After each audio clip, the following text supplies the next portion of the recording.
Right now our bedroom looks great, but the furniture feels like it is floating in the zero gravity chamber.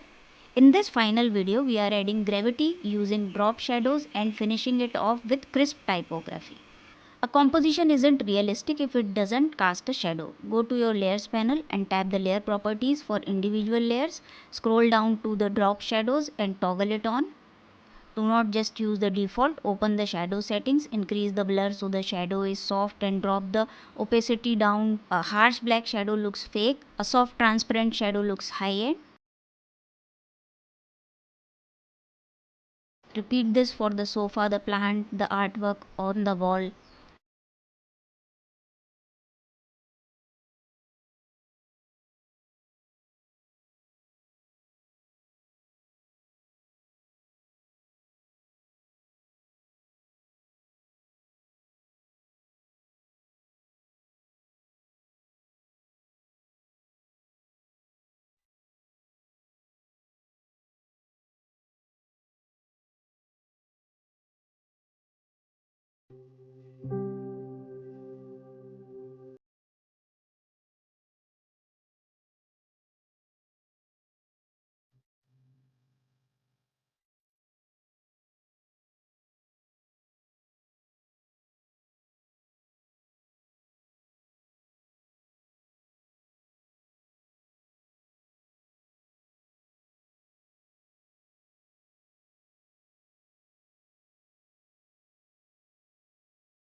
Our presentation is almost ready for a client. Tap the T icon to bring up the text tool. I am placing it right at the bottom right corner. Let's type mood board.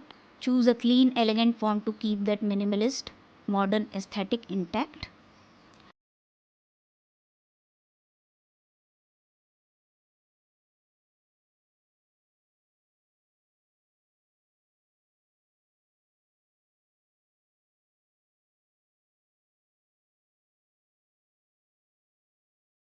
And there you have it. You just built a professional, perfectly scaled 3D adjusted interior mood board entirely on the iPad. Keep experimenting with your layouts. Hit that subscribe button for more CAD and design tutorials, and I will see you in the next video. Bye bye.